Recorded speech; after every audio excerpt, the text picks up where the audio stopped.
Hi, I'm Suzanoslin. I'm about to show you a little tour of the proof of concept for searching for Sister Gaia.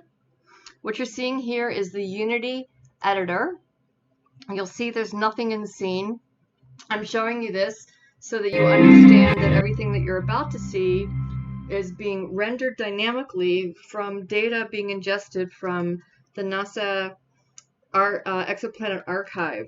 So here we have the star field, and these are only the stars that have known exoplanets orbiting them.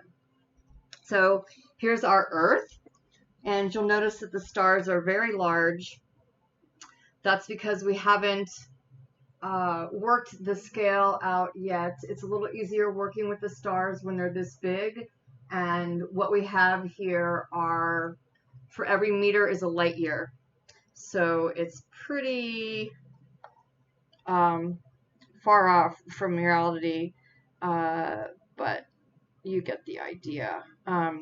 So what I'm going to do is I'm going to show you, I'm going to select a star. This star, Kepler 10, it was discovered by the Kepler telescope, and it has 2 exoplanets orbiting around it. So we're going to go to that star and see these 2 exoplanets. This one is very close and has a very fast period,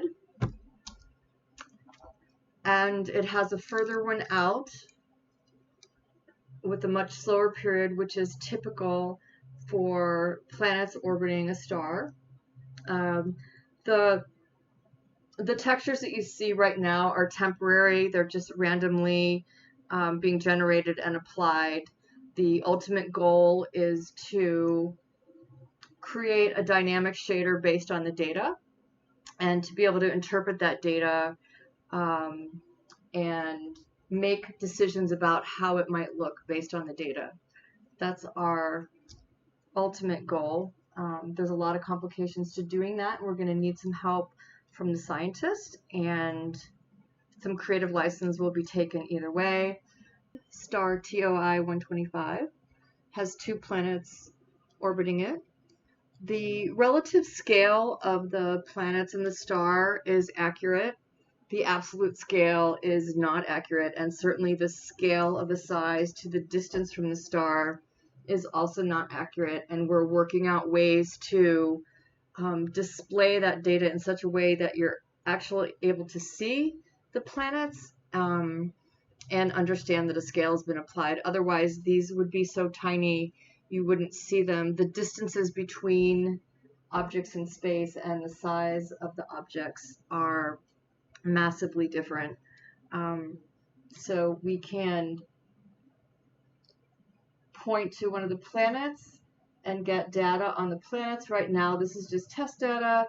It was discovered in 2019 with the method of primary transit. Again, this is just proof of concept.